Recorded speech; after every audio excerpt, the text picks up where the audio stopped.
पहले हम 3 सवाल ले रहे हैं। दिल्ली से समीक्षा फंड आपसे सवाल करना चाहती हैं, जो इस वक्त यहीं पर बैठी हुई हैं। Good afternoon, sir. I am Samiksha from Jawan Uday Vidyalaya, Mungeshpur, Delhi, of class 11.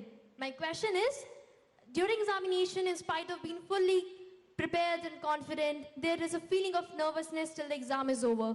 So how can we cope up with this? Thank you, sir.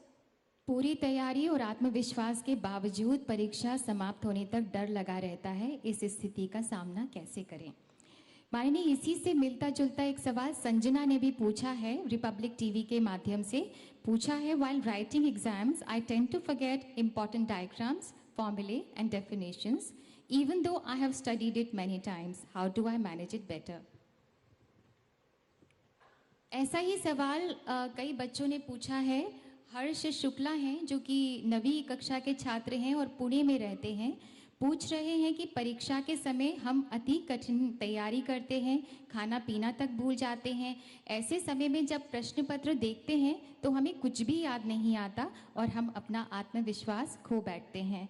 मेरा प्रश्न ये है कि हम ऐसे समय में अपने आत्मविश्वास को कैसे बनाए रखें और उसे चूर न होने दें। माननीय प्रधानमंत्री जी, कृपया इस बारे में हम सबका मार्गदर्शन करें। आप में से कितनों को लगता है कि आपका आत्मविश्वास हिल जाता है? कितनों को लगता है?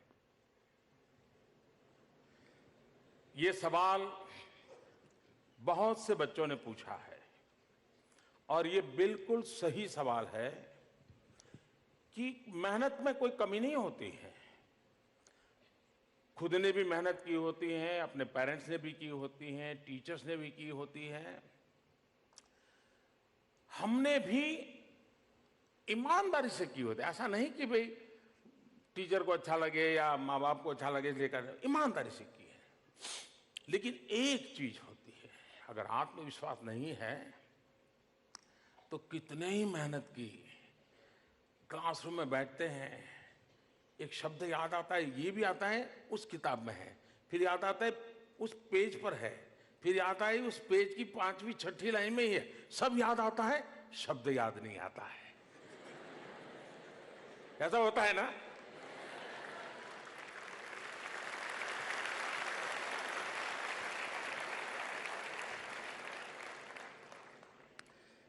मैं बचपन में विवेकानंद जी को बहुत पढ़ता रहता था। वो हमेशा एक बात कहा करते थे, अहम ब्रह्मास्मि। वो कहते थे कि अपने आप को कम मत मानो, अहम ब्रह्मास्मि, मैं ही ब्रह्म का रूप हूं। यानी आत्मविश्वास जगाने की बात करते थे। दूसरी भी एक बात बड़ी मजेदार विवेकानंद जी किया करते थे। वो कहते थे, और उस जमाने में 33 करोड़ देवी देवताओं की चर्चा हुआ करती थी। वो कहते हैं कि तुम 33 करोड़ देवी देवताओं का पूजा पाठ करो, 33 करोड़ देवी देवता तुम पर आशीर्वाद बरसाएं, सारी कृपा बरसाएं, लेकिन तुम्हारे अंदर कोई विश्वास नहीं होगा, आत्मविश्वास नहीं होगा, वो 33 करोड़ देवी देवता भी कुछ नहीं करेंगे।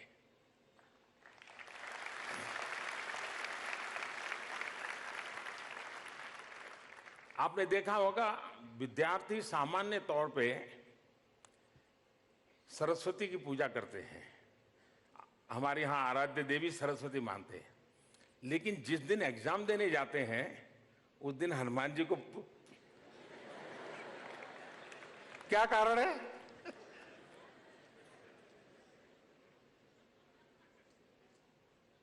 ऐसा क्यों करते हैं? सामान्य तौर पे सरस्वती को विद्या की देवी के रूप में लोग करते हैं, लेकिन बहुत सारे बच्चे एग्जाम देने के लिए जाते हैं तो हनुमान जी का मंदिर होगा वहां जरा। मैं जब छोटा था तो मैं उसकी मजाक उड़ाता था और मैं कहता था कि हनुमान जी को इसलिए नमन करके जाता है कि अगर एग्जाम में चोरी करने के लिए कोई चीट लेके गया है और पकड़ा गया तो मास्टर जी को पता होना चाहिए कि हनुमान जी का भक्त है, दिखा देगा।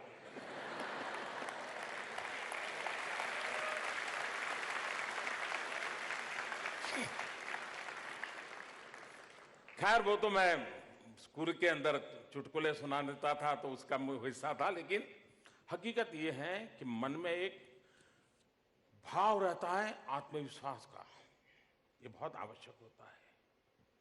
और ये आत्मविश्वास कोई जड़ी बूटी नहीं है जी, कि मम्मी कह दे कि आज एग्जाम में जाने से पहले ये टैबलेट ले लेना, वो ऐसे नहीं होता है। आत्मविश्वास वो कोई लंबा सा भाषण सुन ले तो भी आत्मविश्वास आ जाता, ऐसा नहीं है। हमने अपने आप को हर पल कसौटी पर कसने की आदत डालनी चाहिए। कभी मान लीजिए हमारे घर में कहीं पर छोटी पहाड़ी है या घर के पास कहीं कोई बड़ा मकान है, स्टेयरकेस है, होता है कि अभी 3 मंजिला मकान है, चलो देखते हैं 3 दोस्त, सबसे पहले स्टेयरकेस पे कौन चढ़ के जाता है? जो चढ़ेगा उसको आत्मविश्वास आएगा, जो नहीं चढ़ेगा उसको लगेगा मैं भी चढ़ू, वो दूसरे दिन मेहनत करेगा। आत्मविश्वास हर कदम पर कोशिश करते करते करते बढ़ता है और हम उसको अचीव कर सकते हैं।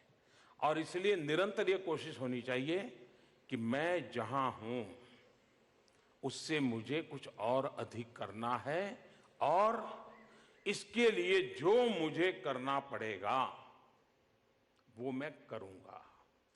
आप लोग एग्जाम के समय शायद टीवी देखते नहीं होंगे, लेकिन अभी अभी एक खबर मेरे दिल को छू गई। अभी साउथ कोरिया में विंटर ओलंपिक चल रहे हैं। उस विंटर ओलंपिक में कनाडा का एक नौजवान मार्क खेल रहा है और उसको वो स्नोबोर्ड का खिलाड़ी है। और आप लोग स्कूल बोर्ड के खिलाड़ी हो, वो स्नोबोर्ड के एग्जाम दे रहा था, आप लोग स्कूल बोर्ड के एग्जाम दे रहे हो, और वो ब्रॉन्ज मेडल ले आया। लेकिन उसकी कथा ये है कि स्नोबोर्ड की उसकी प्रैक्टिसिंग में 11 महीने पहले उसको भयंकर इंजरी हो गई, यानी 15-20 फ्रैक्चर हो गए, कोमा में था, 11 महीने पहले अस्पताल में पड़ा था। लेकिन अभी 4-5 दिन पहले वो ब्रॉन्ज मेडल ले आया और उसने अपने फेसबुक पर 2 फोटो रखी है। एक 11 महीने अस्पताल में पड़ा हुआ कोमा वाला दृश्य और बगल में ब्रॉन्ज मेडल का सम्मान प्राप्त करता हुआ, और फिर आगे उसने लिखा है धन्यवाद जिंदगी।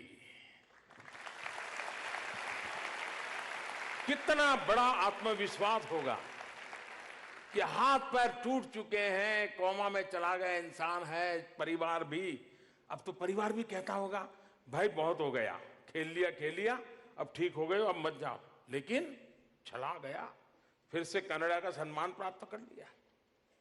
कहने का मेरा तात्पर्य यह है आत्मविश्वास हर पल प्रयासों से, और हम खुद ऑब्जर्व करते रहे अपने आप को, उससे आता है।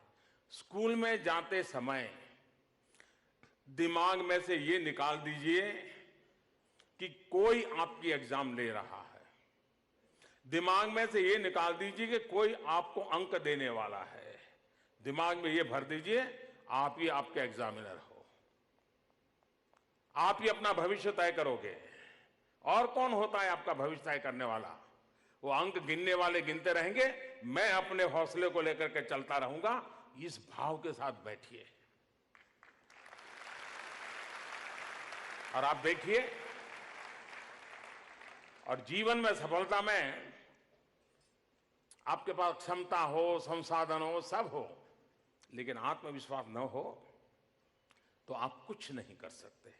और ये बहुत बढ़िया सवाल पूछा बेटा आपने, और देश के सिन बच्चों ने मुझे बताया। एक बात मैं कहना चाहूंगा, हमारा देश विविधताओं से भरा हुआ है, 100 के करीब भाषाएं हैं, 1700 से ज्यादा करीब डायलेक्ट्स हैं, कितनी विविधताओं से भरा देश है। लेकिन मेरी मर्यादा है, मुझे देश की इतनी भाषाएं नहीं आती हैं। मैं बहुत सारे बच्चे होंगे जो आज मुझे ऑनलाइन या टीवी पे या अपने क्लासरूम में देखते होंगे, सुनते होंगे, मैं उनकी भाषा में नहीं बोल पा रहा हूं। और इसलिए, और मैं मानता हूं उन बालकों को उनकी भाषा में बात बतानी चाहिए। लेकिन ये मेरी मर्यादा है कि मैं तमिल नहीं बोल पाता, मलयालम नहीं बोल पाता, कन्नड़ नहीं बोल पाता। नॉर्थ ईस्ट में जाए तो हर 20-25 साल के बाद एक नई लैंग्वेज है। तो मैं पहले उन सभी बालकों की क्षमा चाहता हूं और मैं सभी व्यवस्थापकों से कहूंगा कि हो सके तो इन्हीं बातों को उन भाषाओं में वॉइस ओवर करके अगर उन बच्चों तक पहुंचा दिया जाए तो उनकी अच्छी सेवा होगी। Next question.